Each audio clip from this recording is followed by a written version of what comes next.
विद्यार्थियों, आपका पुनः स्वागत है हमारे इस इकोनॉमिक्स क्लास में। हमारे साथ हमारे अपने टीचर और एक्सपर्ट डॉक्टर देवन तिवारी हैं। Over to you sir for the live class. आप सभी को मेरा नमस्कार। Myself DN Tiwari, PGT economics, Jawahar Navodaya Vidyalaya, Kanpur देहात। प्यारे बच्चों, आज की क्लास में हम लोग मेन मार्केट फॉर्म पार्ट 2 पढ़ेंगे। पार्ट 1 में हमने कई इंपॉर्टेंट अवधारणाओं को पढ़ा और उन अवधारणाओं की सहायता से ही हमें आज की क्लास को भी आगे डेवलप करना है। इसलिए हम चाहेंगे कि एक अच्छा सा रिकैप ले लें और तभी हम आगे बढ़ें। आज हमें मोनोपोलिस्टिक कंपटीशन भी पढ़ना है, ओलिगोपोली भी पढ़ना है और डिओपोली भी पढ़ना है, साथ में इन सबकी तुलनात्मक अध्ययन भी करना है। तो ये सब करने से पहले हम चाहेंगे कि हम एक छोटा सा रिकैप ले लें ताकि आप लोगों को किसी प्रकार की समस्या ना हो।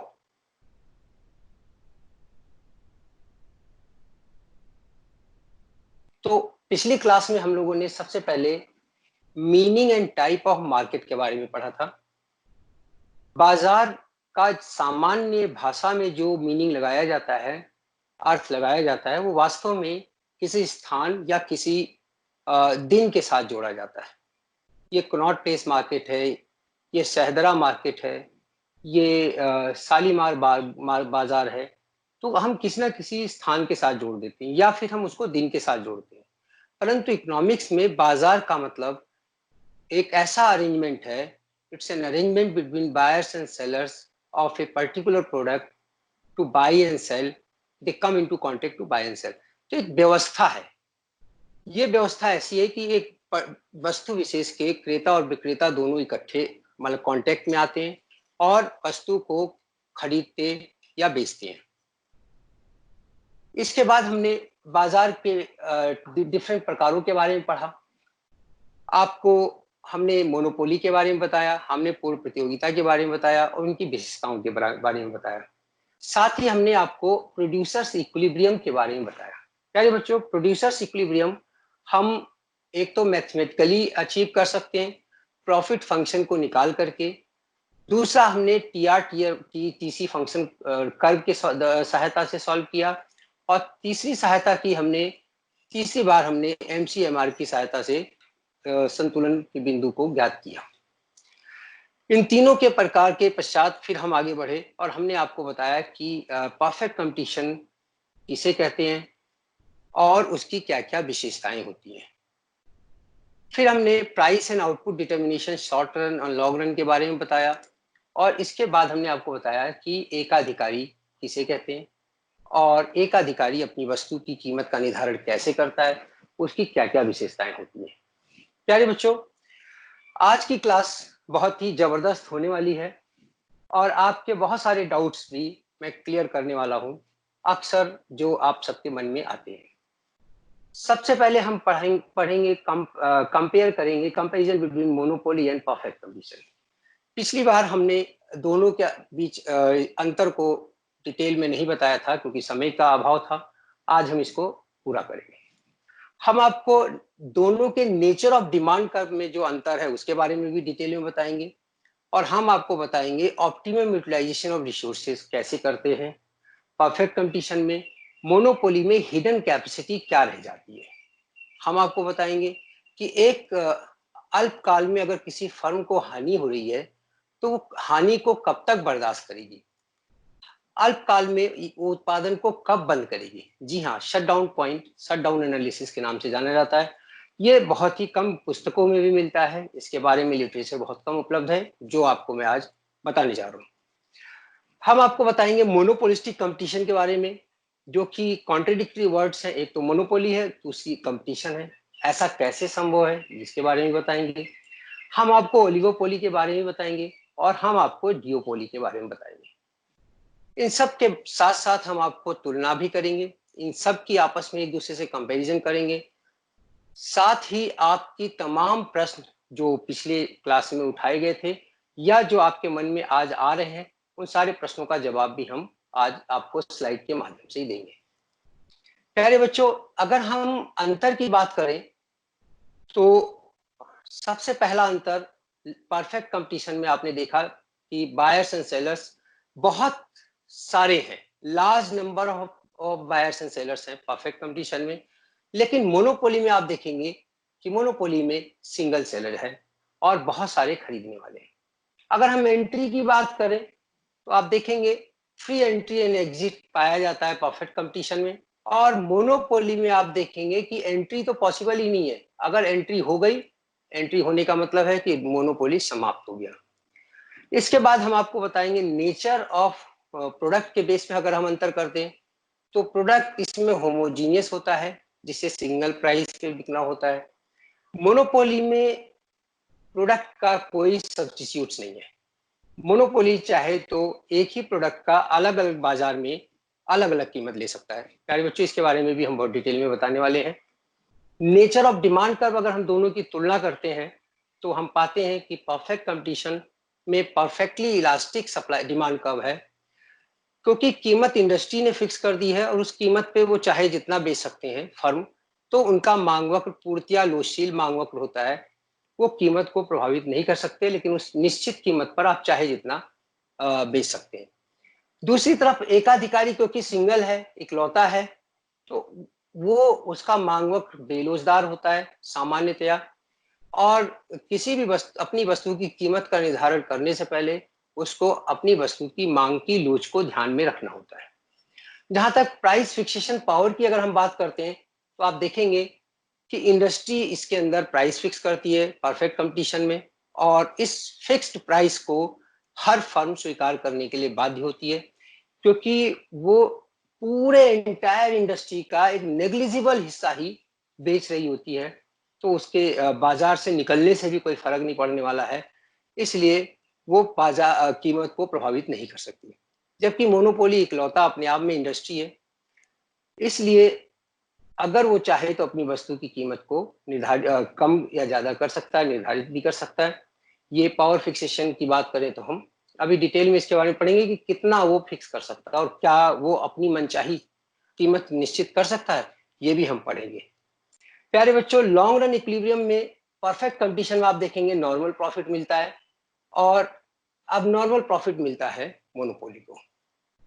परफेक्ट कंपटीशन में नॉर्मल प्रॉफिट इसलिए मिलता है क्योंकि एंट्री और एग्जिट संभव है फर्मों का, और मोनोपोली को अब नॉर्मल प्रॉफिट इसीलिए मिलता है क्योंकि वहां पे entry of new firm is not possible. वो एग्जिट तो कर सकता है लेकिन एंट्री नहीं संभव है। प्यारे बच्चों, अगर हम फैक्टर्स ऑफ प्रोडक्शन की मोबिलिटी की बात करें, उनका आवागमन कैसा होता है, प्रवाह कैसे होता है उत्पादन के साधनों का, तो हम देखेंगे परफेक्ट कंपटीशन में परफेक्ट मोबिलिटी होती है। साधन अपने बेस्ट यूज में लगता है, उसको जहां सबसे ज्यादा वेतन मिलता है वहां वो काम करता है। वो अपनी भूमि या बिल्डिंग उसी को किराए पे देगा जो उद्योगपति उसको सबसे ज्यादा किराया दे, अपनी पूंजी उसी में लगाएगा जहां उसे सबसे ज्यादा रिटर्न मिले। जबकि इसके अंदर चॉइस नहीं है। मोनोपोली में आप देखेंगे एक ही विक्रेता या उत्पादक है, तो इसमें चॉइस नहीं रह जाती, और अल्टीमेटली फिर ये इसका ड्रॉबैक बन जाता है। प्यारे बच्चों, ऑप्टिमम यूटिलाइजेशन की भी बात हम करेंगे, जो कि maximum output with minimum cost and price perfect competition में हम पाते हैं, जबकि कंज्यूमर का एक्सप्लॉयटेशन और संसाधनों का एक्सप्लॉयटेशन हम मोनोपोली में पाते हैं। ये जितने भी लाल रंग के हमने दिखाए हैं, ये सारे के सारे पॉइंट हम आपको बहुत डिटेल में डायग्राम्स की सहायता से सॉल्व करने जा रहे हैं। तो प्यारे बच्चों, सबसे पहले देखिए डिमांड कर्व का डिफरेंस आपको दिखाया गया सीधा इसमें। अगर हम परफेक्ट कंपटीशन की बात करते हैं तो परफेक्ट कंपटीशन में कीमत 10 रुपए निर्धारित हो गई है, और उस कीमत पर फर्म चाहे जितना बेच ले। आप देखेंगे कि फर्म, अगर हम क्वांटिटी और प्राइस को लेकर के क्वांटिटी एक्स एक्सिस पे और प्राइस को वाई एक्सिस पे लिखते हैं और डायग्राम ड्रॉ करते हैं, तो हमें एक ऐसी रेखा चित्र मिलेगी जो कि एक्स एक्सिस के पैरेलल समानांतर ब्लैक कलर की होगी, जो आपको दिखाई पड़ रही है। प्यारे बच्चों, इसका कारण क्या है? क्योंकि हर अतिरिक्त इकाई से एक परफेक्ट कंपटीशन में फर्म को समान राशि मिल रही है, तो उसका एआर और एमआर कर्व भी मर्ज हो जाएगा। इसके बारे में हमने पिछली क्लास में बहुत डिटेल में बताया है। तो मांग वक्र यहाँ पे पूर्णतया लोचशील है, उद्योग ने निर्धारित किया, फर्म को स्वीकार करना है, ये इसकी खासियत है। दूसरी तरफ हम एकाधिकारी की बात करते हैं, तो एकाधिकारी का मांग वक्र बाएं से दाएं नीचे की ओर झुका हुआ होगा। और आप एक और चीज इसमें खास देखेंगे कि एमआर जो स्लोप ऑफ एमआर जो है twice the slope of AR. प्यारे बच्चों, एमआर जो है 9 से 7 होता है, 7 से 5 होता है, 5 से 3 होता है, यानी 2-2 का डिफरेंस आप देख रहे हैं। और एआर में डिफरेंस 1-1 का देख रहे हैं। इसीलिए एमआर वक्र जो है एआर वक्र को बाइसेक्ट करेगा, क्योंकि स्लोप उसका डबल है एआर एसी से एआर से, इसलिए इस तरीके से आप डायग्राम देखते हैं। आगे बढ़े हम तो लॉन्ग रन में दोनों का इक्विलिब्रियम की स्थिति में क्या होता है, ये भी बहुत इंपॉर्टेंट पॉइंट है बच्चों। यहाँ पे हम देखते हैं कि लॉन्ग रन में परफेक्ट कंडीशन में जो संतुलन होता है, उस संतुलन बिंदु पर एसी और एमसी भी बराबर होती है। अब आपको ये जानकारी होनी चाहिए कि एमसी एसी को उसके न्यूनतम बिंदु पर काटता है। MC intersects AC at its minimum point. Means in perfect competition you find firm is enjoying the lowest average cost at the point of equilibrium। और दूसरी बात इसकी खासियत आपको ये भी दिखाई पड़ेगी कि प्राइस एआर के बराबर, प्राइस जो है एमआर के बराबर है, यानी कि एमआर एमसी एआर एसी सब कुछ समान है। प्यारे बच्चों, अगर हम इसको थोड़ा और जूम करके देखें तो आपको इसमें दिखाई देगा कि इन ई बिंदु पर एमसी वक्र एमआर वक्र को भी इंटरसेक्ट कर रहा है, और इसी पे आप देखेंगे एसी भी बराबर है। तो एमसी एसी को काट रहा है, यानी कि एसी न्यूनतम है, यानी कि फर्म का साइज ऑप्टिमम है, यानी कि एसी न्यूनतम पर होने के कारण संसाधनों का बेस्ट इस्तेमाल हो रहा है। जब हम इसी चीज को मोनोपोली की तरफ जाके देखते हैं तो आपको साफ स्पष्ट दिखाई दे रहा है कि मोनोपोली का जो संतुलन है वो एमसी और एसी के इंटरसेक्शन से बहुत पहले आ जाता है, क्योंकि एमसी एमआर ने उसको ई बिंदु पर काट लिया, यहाँ पे भी देखिए। और इस पॉइंट से अगर हम परपेंडिकुलर नीचे ड्रॉ करते हैं तो हमें क्वांटिटी मिलेगी, और ऊपर ड्रॉ करते हैं तो हमें प्राइस मिलेगा। तो लॉन्ग रन में मोनोपोली को असामान्य लाभ मिल रहा है, जबकि लॉन्ग रन में परफेक्ट कंपटीशन को सामान्य लाभ मिल रहा है। दूसरी खासियत है परफेक्टली कॉम्पिटिटिव फर्म का जो इक्विलिब्रियम पॉइंट है वहां पे औसत लागत न्यूनतम है, जबकि ऐसा मोनोपोली में नहीं पाया जाता। अगर हम इन दोनों अलग अलग डायग्रामों को एक डायग्राम के साथ मर्ज कर दें तो आपको हम और अच्छी तरह दिखा पाएंगे। प्यारे बच्चों, ये जो डायग्राम है, वैसे ये देखिए इसमें हमने परफेक्ट कंपटीशन का येलो कलर का ये देखिए दिखाया हुआ है, और इधर हमने मोनोपोली का इक्विलिब्रियम दिखाया हुआ है। अब दोनों को हम मर्ज करके बड़ा करके आपको दिखा रहे हैं। यहाँ पे आप देखिए, जहां एमसी एसी को इंटरसेक्ट कर रहा है, एसी और एमसी दोनों के लिए कॉमन है, क्योंकि लागत का ढांचा दोनों टाइप के फर्मों के लिए कॉमन हो सकता है। और आप ए आर एम आर देखेंगे, L A R L M R perfect competition का अलग है, पैरेलल टू एक्स एक्सिस है। और एल ए आर एम और एल एम आर एम यानी मोनोपोली मोनोपोली का लॉन्ग रन का ए आर कर्व, मोनोपोली के लॉन्ग रन का एम आर कर्व, ये आपको यहाँ पे ब्लैक और ब्लू कलर की रेखाओं से दिखाई पड़ रहा है। प्यारे बच्चों, यहाँ पे हम देखते हैं जब संतुलन परफेक्ट कंपटीशन का होता है तो एमसी एसी को इंटरसेक्ट करता है, यानी ये पॉइंट जो हरे रंग का मैंने दिखाया है, यहाँ पे आप देखेंगे ईपी लिखा हुआ है, ये इक्विलिब्रियम पॉइंट है परफेक्ट कंपटीशन का। और इसके आधार पर आप देखेंगे कि क्यूपी जो है प्रोडक्शन कर रहा है परफेक्टली कॉम्पिटिटिव फर्म। अब जब हम संतुलन की बात करते हैं मोनोपोली का, तो देखिए मोनोपोली का A R curve black colour में है और M R curve blue colour में। M R curve MC curve को ई बिंदु पर काटता है, इस ई एम मतलब इक्विलिब्रियम फॉर मोनोपोली। अब हम देखते हैं कि मोनोपोली खाली ओ क्यू एम प्रोडक्शन कर रहा है, यहां तक प्रोडक्शन कर रहा है, और परफेक्ट कंपटीशन कर रहा है ओ क्यू पी के बराबर। तो more output is available in perfect competition. और दूसरी बात प्राइस देखिए, प्राइस परफेक्ट कंपटीशन का प्राइस ओ पी पी है, यहां तक प्राइस है, जबकि मोनोपोली का प्राइस आप देखेंगे ऊपर तक जा रहा है ओ पी एम तक। यहाँ पे हम देखते हैं मोनोपोली असामान्य लाभ प्राप्त कर रहा है, कम उत्पादन कर रहा है, हाई कीमत ले रहा है, और उसकी कॉस्ट एवरेज कॉस्ट भी ज्यादा है। जबकि परफेक्ट कंपटीशन में ऐसा नहीं है, परफेक्ट कंपटीशन में ज्यादा आउटपुट अवेलेबल है बाजार में, नंबर एक। Cost minimum cost AC minimum है, नंबर टू। एसी और प्राइस दोनों समान है, यानी लाभ की इसमें कोई गुंजाइश नहीं है। तो ये सारी खूबियां परफेक्ट कंपटीशन में पाई जाती है, इसलिए हम कह सकते हैं resources are better utilized, perfectly utilized, optimum utilized in comparison to monopoly in perfect condition. ऐसा कहा जाता है कि there is a welfare cost of monopoly. आप देखेंगे मोनोपोली में जो प्राइस ले रहा है वो अबव मार्जिनल कॉस्ट है। देखिए प्राइस जो मोनोपोली ले रहा है वो मार्जिनल कॉस्ट इतना है, ईएम जो इक्विलिब्रियम पॉइंट है यहाँ इतना मार्जिनल कॉस्ट है, जबकि परफेक्ट कंपटीशन में एडिशनल कॉस्ट एडिशनल रेवेन्यू के बराबर है। यानी कि मोनोपोली को फायदा ज्यादा हो रहा है, इसलिए पब्लिक के एंगल से देखा जाए तो ये अनडिजायरेबल है। मोनोपोली अनडिजायरेबल है अगर हम पब्लिक या कल्याण के एंगल से देखते हैं तो, लेकिन प्रॉफिट के एंगल से देखते हैं तो हर कोई चाहेगा कि उसका बिजनेस आगे बढ़े और वो मोनोपोली बने। प्यारे बच्चों, अब हम आपको बताएंगे कि अल्पकाल में अगर किसी फर्म को हानि होती है तो क्या उसको उत्पादन बंद कर देना चाहिए या उसको उत्पादन जारी रखना चाहिए। नेचुरल सी बात है, अगर आपको लॉस हो रहा है तो आपको लॉस बर्दाश्त करने की एक क्षमता होगी और वो क्षमता आपकी निश्चित होगी।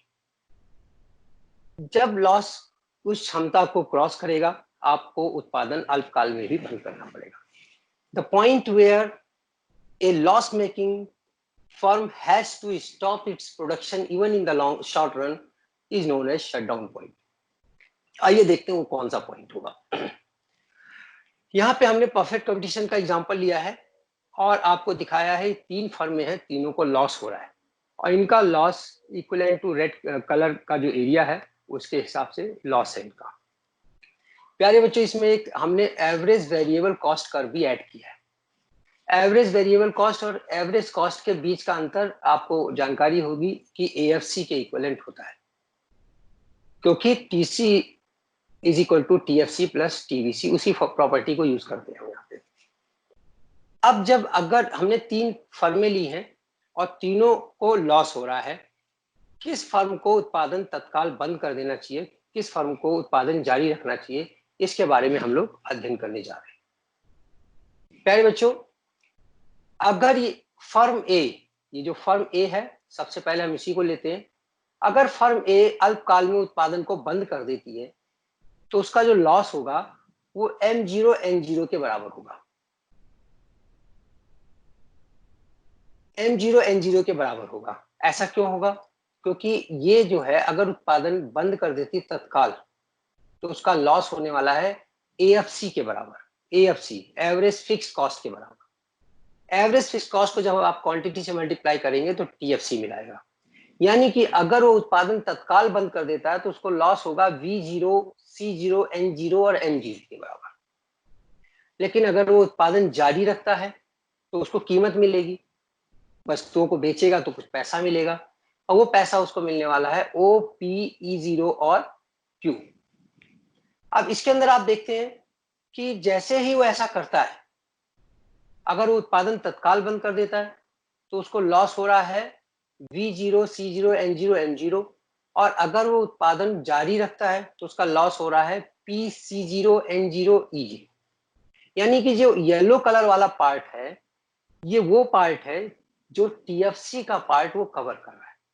प्यारे बच्चों, अगर अल्पकाल में हम तुरंत अपनी बिल्डिंग को, अपने उद्योग को बंद कर देते हैं तो हमें बिल्डिंग का, इमारत का किराया देना पड़ता है, परमानेंट स्टाफ को सैलरी देनी पड़ती है, साथ ही हमें जो हमने निवेश लगा किया हुआ वो पैसा हमारा डंप पड़ा रह जाता है। तो टीएफसी के बराबर हमें लॉस होगा अगर ताला उसी समय लग जाए तो। लेकिन अगर काम चल रहा है तो हम कुछ उत्पादन करेंगे, उसको बेचेंगे और उसको बेचने से अगर हम टीएफसी यानी वेरिएबल फैक्टर्स को पेमेंट करने के बाद टीएफसी का भी एक हिस्सा कवर कर रहे हैं तो हमें उत्पादन जारी रखना चाहिए। यहाँ पे आप देखेंगे by continuing the production firm is able to cover a part of TFC also, that is V0, P0, E0, M0। अब जो येलो एरिया है इसने अपने लॉस को कम किया है। तो by continuing the production firm को चाहिए कि वो अपना उत्पादन बंद ना करे, जारी रखे, ताकि उसको हो सकता है भविष्य में कुछ फायदा नजर आए। प्यारे बच्चों, जब दूसरी डायग्राम में हम आते हैं, यहाँ पे आप देखेंगे कि इवन संतुलन बिंदु पर उसका वेरिएबल कॉस्ट भी, एवरेज वेरिएबल कॉस्ट भी उतना ही है, यानी V2 is equal to price. यानी कि अब अगर उत्पादन वो तत्काल बंद कर देता है तो TFC के बराबर लॉस है। यहाँ पे उसका TFC है V2 C2 और आप देखेंगे ये E2 के ऊपर जो परपेंडिकुलर है इसके बराबर, और ये रेड कलर का एरिया लॉस के इक्विवेलेंट है अगर वो उत्पादन तत्काल बंद कर देता है तो। अगर उत्पादन जारी रखता है तो क्या होता है, तब भी आप देखेंगे प्राइस उसको OP ही मिल रही है, और ऐसी स्थिति में उसका TR OP E1 और Q1 के बराबर होता है। अभी भी उसका लॉस जो है वो बराबर उसी एरिया के बराबर है, यानी कि PC2 M2 E2 के बराबर। ऐसी स्थिति में हम देखते हैं चाहे उत्पादन जारी रहे चाहे उत्पादन बंद हो जाए, दोनों ही स्थिति में उसका जो लॉस है TFC के बराबर है। तो अब क्या करना चाहिए, whether you continue with the production और stop the production, you have to suffer by equal amount of loss. Natural है, एक विवेकशील व्यक्ति, एक विवेकशील उत्पादक या विक्रेता क्या करेगा, अब वो उत्पादन को बंद कर देगा।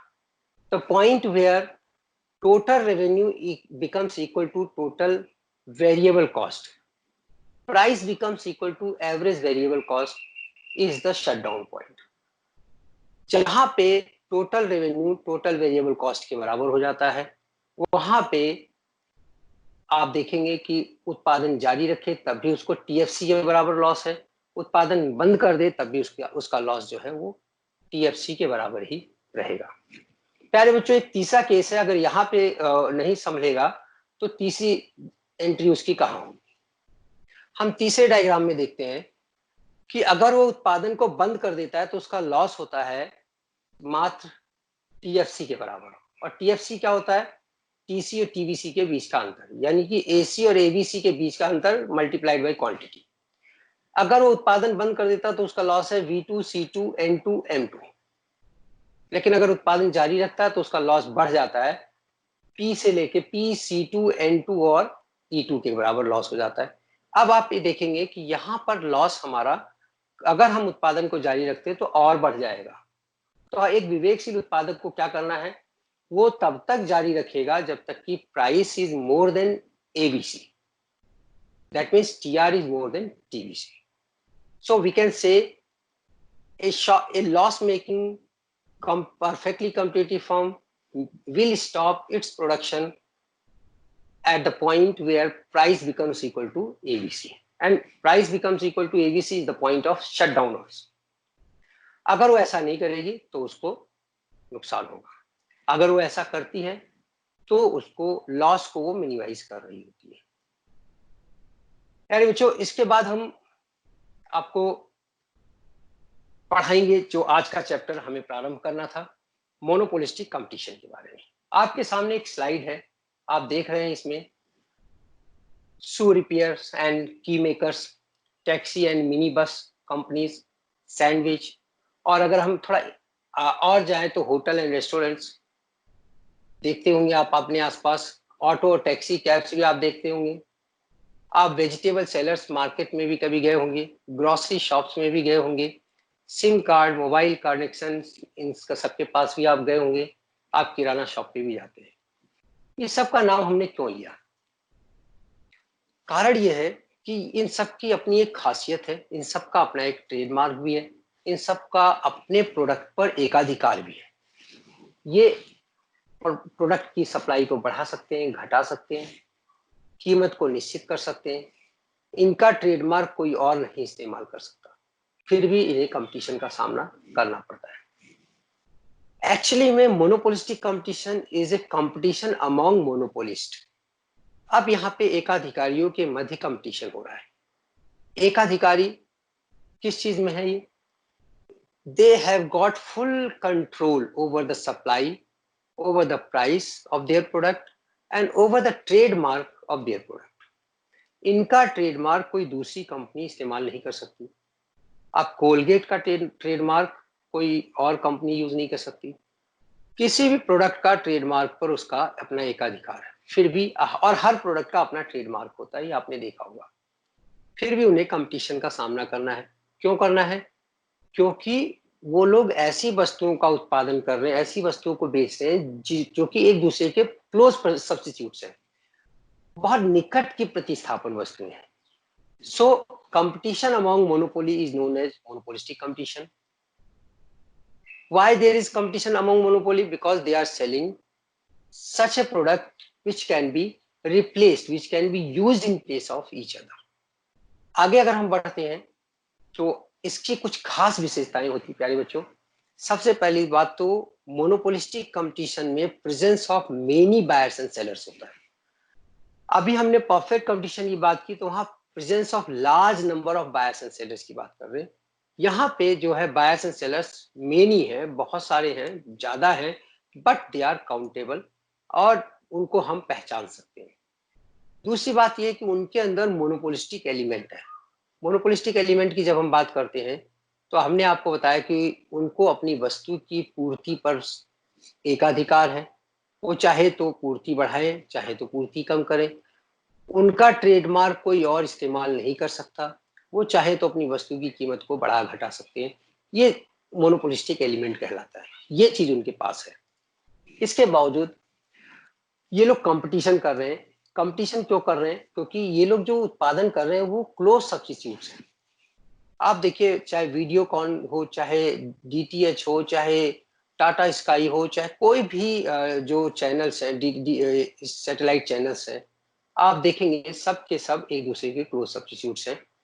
मोबाइल कनेक्ट नेटवर्क में अगर आप जाते हैं तो वहां भी आप इसको पाते हैं कि सब एक दूसरे के क्लोज सब्स्टिट्यूट्स हैं. प्यारे बच्चों, इसलिए क्योंकि इनकी वस्तुओं को हम इस्तेमाल कर सकते हैं, रिप्लेस कर सकते हैं एक दूसरे के स्थान पर, इसलिए इन्हें प्रतियोगिता करना पड़ता है. इसके अलावा जो हम अगला पॉइंट पढ़ते हैं कि इनका जो डिमांड कर्व है वो नेचुरल लॉ ऑफ डिमांड लागू होगा.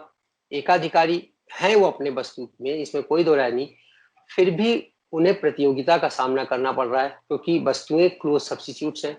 तो इनका मांग वक्र, लॉ ऑफ डिमांड लागू होगा नंबर 1, यानी कि प्राइस अगर ये कम करेंगे तभी नए कस्टमर्स आएंगे, तभी डिमांड बढ़ेगी. तो इनका डिमांड का डाउनवर्ड स्लोप तो होगा ही होगा, लेकिन मोनोपोली की तुलना में इलास्टिक होगा, जिसे हम अभी आगे चल के पढ़ेंगे. प्यारे बच्चों, इसकी एक और खासियत है एकाधिकारिक प्रतियोगिता में कि सेलिंग कॉस्ट का बहुत महत्व बढ़ जाता है. महत्व विक्रय लागतों का बढ़ जाता है. क्या मतलब हुआ इसका? यानी कि प्रत्येक विक्रेता को अपनी वस्तु का प्रचार प्रसार करना पड़ता है. पैकिंग को, उसको पैकेजिंग को अट्रैक्टिव बनाना पड़ता है और ट्रांसपोर्टेशन पे अच्छा खासा खर्च करना पड़ता है. ये सेलिंग कॉस्ट जो है in addition to cost of production होता है. तो ये सेलिंग कॉस्ट इनके प्रोडक्ट को यूनिक बनाता है, लोगों के मन में विश्वास जगाता है, इनकी क्रेडिबिलिटी बढ़ाता है, गुडविल इनका बढ़ता है, जिसके कारण लोग एक ब्रांड के प्रति आकर्षित होते हैं. ये इसकी खासियत है कि सेलिंग कॉस्ट इसमें बहुत महत्वपूर्ण भूमिका अदा करता है. प्यारे बच्चों, एक और बात है इसके अंदर, एक एंट्री और एग्जिट पॉसिबल है. एंट्री और एग्जिट पॉसिबल है. कोई भी फर्म एंट्री कर सकती है और कोई भी फर्म एग्जिट कर सकती है अगर प्रॉफिट है तो. अगर इंडस्ट्री में प्रॉफिट है तो कोई भी फर्म अंदर एंट्री कर सकती है, और अगर इंडस्ट्री में लॉस है तो कोई भी फर्म छोड़कर जा सकती है. इसके कारण प्यारे बच्चों, एक मोनोपोलिस्टिक कॉम्पिटिटिव फर्म को भी लॉन्ग रन में सामान्य लाभ ही मिलता है, जैसे कि परफेक्ट कंपटीशन में मिला. प्यारे बच्चों, एक और इसकी खासियत है कि यहाँ पर आप देखेंगे प्रोडक्ट डिफरेंशिएशन इज पॉसिबल. ये प्रोडक्ट डिफरेंशिएशन क्या होता है? आप अब अभी किसी भी उसको देख लीजिए, जैसे हम टूथपेस्ट की बात अगर करते हैं तो तमाम तरीके की कंपनियों के ब्रांड्स के टूथपेस्ट बाजार में उपलब्ध है, और हर एक कोई जेल डाल दे रहा है, कोई कलर चेंज कर दे रहा है, कोई उसमें रूप रंग आकार बदल दे रहा है, उसकी कीमत भी उसके हिसाब से बदल देता है. तो प्रोडक्ट डिफरेंशिएशन में थोड़ा सा कॉस्ट बदल करके थोड़ा आप उसका कीमत ज्यादा बदल सकते हैं. ये पॉसिबल है अब मोनोपोलिस्टिक कंपटीशन में.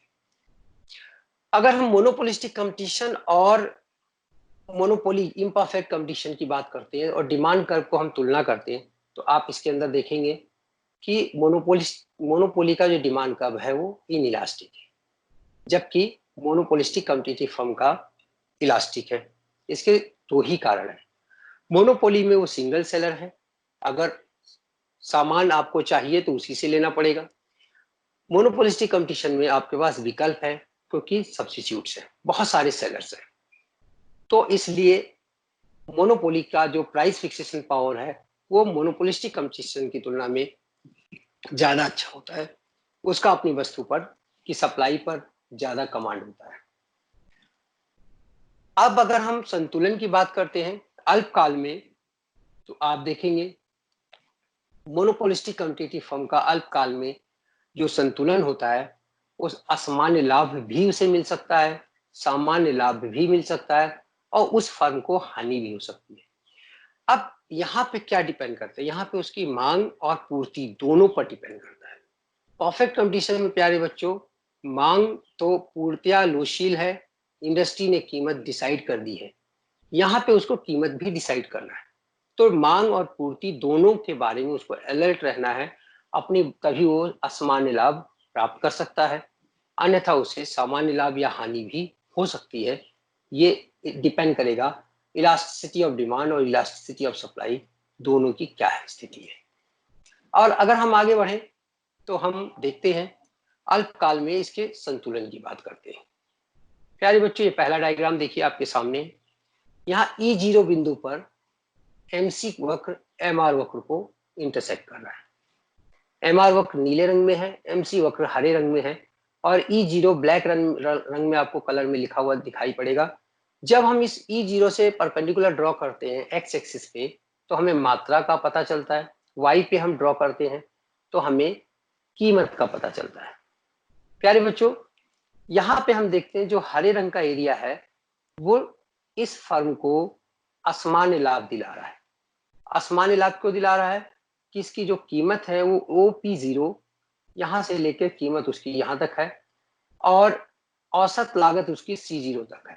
तो P0 C0 का जो एरिया है, अगर हम इसको क्वांटिटी से मल्टीप्लाई कर दें तो एक ग्रीन कलर का एरिया हमें मिलेगा।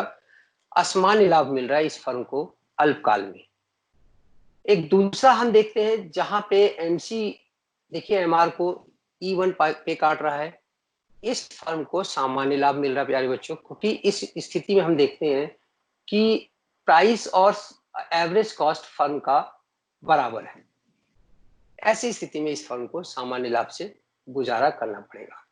एक तीसरा डायग्राम है आपके सामने जिसमें आप देख रहे हैं कि इस फर्म को असामान्य हानि हो रही है, क्योंकि जब संतुलन MC MR को E2 E3 पे काट रहा है, ऐसी स्थिति में अगर हम आगे बढ़ते हैं तो संतुलित जो रेड कलर का एरिया है, ये एरिया हानि को दिखाता है, इसको हानि हो रही है। यानी कि शॉर्ट रन में एक मोनोपोलिस्टिक कॉम्पिटिटिव फर्म को असामान्य लाभ मिल सकता है, सामान्य लाभ मिल सकता है, या हानि भी मिल सकती है। ये उसके डिमांड और सप्लाई दोनों ही फोर्सेस पर निर्भर करेंगे। प्यारे बच्चों, अल्पकाल के बाद अब दीर्घकाल में क्या होगा? दीर्घकाल में हम देखते हैं कि एंट्री और एग्जिट संभव है, नेचुरल है। एंट्री और एग्जिट अगर संभव है तो दीर्घकाल में फर्म को सामान्य लाभ ही मिलेगा। क्यों मिलेगा ये आपको हम बताते हैं। अगर अल्पकाल में मार्जिनल फर्म, यानी बच्चों मैंने इससे पहले ही बताया था, सीमांत फर्म हम उन फर्मों को कहते हैं जिनकी लागत सबसे ज्यादा ऊंची होती है, जिनकी औसत लागत का ढांचा सबसे ऊंचा होता है। तो ऐसी फर्में जिनकी लागत सबसे ज्यादा है, अल्पकाल में अगर उनको असामान्य लाभ मिल रहा है तो नई फर्में भी आ जाएंगी, और नई फर्मों के आने से इंडस्ट्री का विकास होगा। सब इंडस्ट्री का इंडस्ट्रियल जो प्रोडक्ट होगा उसकी पूर्ति बढ़ेगी, और जब भी किसी वस्तु की पूर्ति बढ़ती है तो संतुलित कीमत डाउन होती है, प्रॉफिट का मार्जिन डाउन होता है, और प्रॉफिट का मार्जिन डाउन होते होते सामान्य लाभ तक पहुंच जाएगा। दूसरी तरफ हम देखते हैं अगर मार्जिनल फर्म को, सीमांत फर्म को सामान्य लाभ मिल रहा है तो जितनी एंट्री होगी उतना ही एग्जिट होता रहेगा, सप्लाई कांस्टेंट रहेगी, उसमें नॉर्मल प्रॉफिट कंटिन्यू रहेगा। अगर हम तीसरा केस उठाते हैं और देखते हैं कि फर्म को, जो सीमांत फर्म है, एक बार फिर मैं आपको बताऊंगा, सीमांत फर्म उस फर्म को कहते हैं जिसका कॉस्ट ऑफ प्रोडक्शन सबसे ज्यादा होता है। अगर अल्पकाल में उस सबसे ज्यादा कॉस्ट ऑफ प्रोडक्शन वाली फर्म को लॉस हो रहा है तो फर्में निकलती चली जाएंगी, और निकलते निकलते सप्लाई में कमी आएगी, सप्लाई में अगर डिक्रीज होता है तो प्राइस भी डाउन होता है, और प्राइस डाउन होने से प्रॉफिट का मार्जिन भी कम होता है, और ये मार्जिन तब तक कम होता जाएगा जब तक कि सामान्य लाभ ना मिले। तो अल्पकाल में तो उसके पास तीनों विकल्प हैं, असामान्य लाभ मिल सकता है, सामान्य लाभ मिल सकता है और हानि हो सकती है। लेकिन दीर्घकाल में एक मोनोपोलिस्टिक कॉम्पिटिटिव फर्म को सामान्य लाभ ही प्राप्त होगा। ये एंट्री और एग्जिट के कारण होता है। आइए देखिए इसका डायग्राम कैसे बनेगा। यहाँ हम देखते हैं जो LAC कर्व है वो LMC कर्व, LAC और LMC कर्व आप दिखाई दे रहा है। आप देखेंगे कि यहाँ पे E1 बिंदु पर संतुलन है, और इस संतुलन बिंदु पर हम देखते हैं कि उसका कीमत और औसत लागत दोनों समान है, इसलिए इस फर्म को सामान्य लाभ दीर्घकाल में मिलता हुआ दिखाई दे रहा है। प्यारे बच्चों, अगर हम इसको थोड़ा सा और डायग्राम के साथ देखें और कंपेयर करें कि परफेक्ट कंपटीशन और मोनोपोलिस्टिक कंपटीशन में दोनों में क्या डिफरेंस है, तो ये हम आपको दिखाते हैं। यहाँ आप देखेंगे, यहाँ पे लेफ्ट साइड में आप देखेंगे मोनोपोलिस्टिक कॉम्पिटिटिव फर्म का, और राइट साइड में आप देखेंगे परफेक्ट कंपटीशन का। और अगर हम दोनों को ओवरलैप कर दे, एक दूसरे पे मिला दे, तो डायग्राम कुछ इस प्रकार बनता है। प्यारे बच्चों, LAR और LMR परफेक्ट कंपटीशन का स्ट्रेट लाइन है, जबकि LAR and LMR monopolistic competition का डाउनवर्ड स्लोप है। कॉस्ट हमने दोनों के लिए एक ही खींची है, AC और MC का, जो चाहे मोनोपोली के रूप में काम करो चाहे परफेक्ट कंपटीशन के फर्म के रूप में काम करो, तो कॉस्ट ऑफ प्रोडक्शन का कर्व हमने एक ही खींचा है। अगर दोनों को हम गिवन कॉस्ट एक कॉस्ट स्ट्रक्चर देते हैं और देखते हैं कि वो क्या करेंगे, हमें क्या दिखाई पड़ेगा। प्यारे बच्चों, हम देखते हैं कि परफेक्ट कंपटीशन का संतुलन तो बिंदु EP पर होता है, इस बिंदु पर संतुलन होगा। यहाँ पे क्या हो रहा है कि AC को MC इंटरसेक्ट कर रहा है, यानी कि AC न्यूनतम है, और इसी स्थिति पे हम देखते हैं कि प्राइस भी एवरेज कॉस्ट के बराबर है, बल्कि प्राइस सीमांत लागत के बराबर है। यानी कि अगर परफेक्ट कंपटीशन है तो आपके पास उत्पादन OQP का उत्पादन उपलब्ध रहेगा, और कीमत रहेगी OPP अगर परफेक्ट कंपटीशन है। तो अगर मोनोपोली की स्थिति लेते हैं, हम मोनोपोलिस्टिक कंपटीशन की बात करते हैं, तो इस स्थिति में हम देखते हैं कि ये LMR जो है LMC को E बिंदु पर काट रहा है, EM बिंदु पर काट रहा है। इस EM बिंदु पर उसका संतुलन हो जाता है।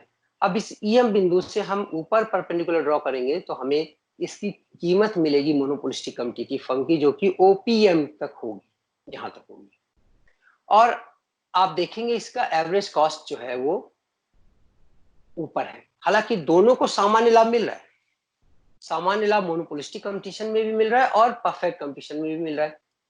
देखिए इसमें भी इक्विलिब्रियम पॉइंट पे प्राइस और AC बराबर है, इसमें भी इक्विलिब्रियम पॉइंट पे प्राइस और AC बराबर है। ये जो प्राइस और AC है वो मोनोपोलिस्टिक कंपटीशन का है, और EP पे आप देख रहे हैं कि प्राइस और AC का इक्वलाइजेशन सेटअप हो रहा है, वो परफेक्ट कंपटीशन का हो रहा है।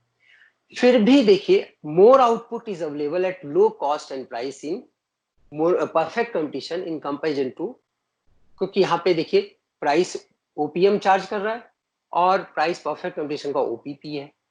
आउटपुट आप देखेंगे OQP अवेलेबल है परफेक्ट कंपटीशन में और OQM अवेलेबल है मोनोपोलिस्टिक कंपटीशन में।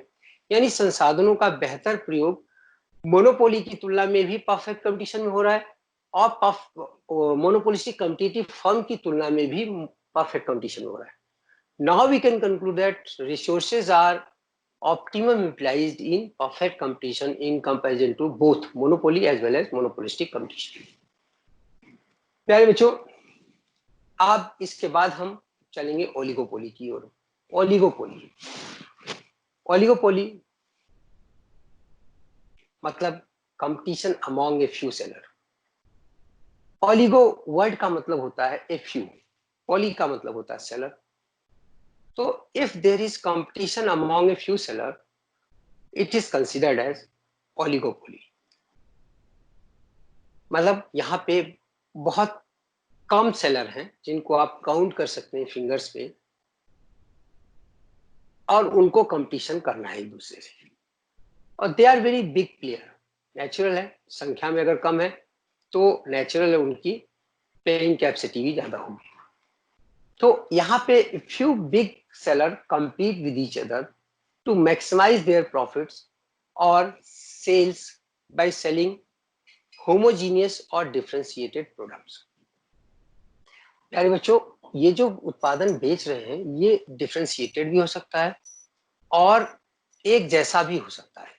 इसी के हिसाब से हम ओलिगोपोली को डिफाइन भी करते हैं। कुछ एक स्लाइड आपके सामने है और आपको दिखाई पड़ेगा।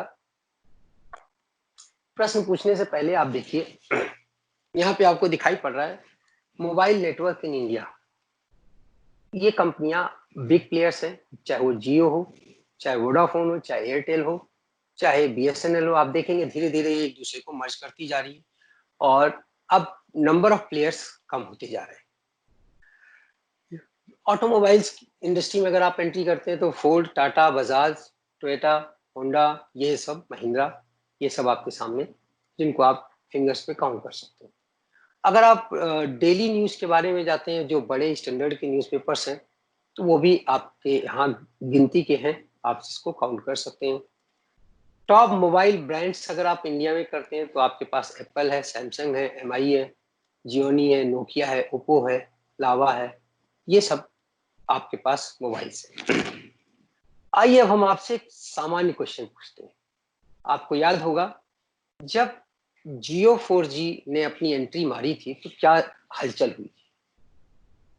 ऐसी स्थिति में आपने देखा कि जियो 4G ने इतनी कम कीमत रखी कि सभी फर्मों हिल गई।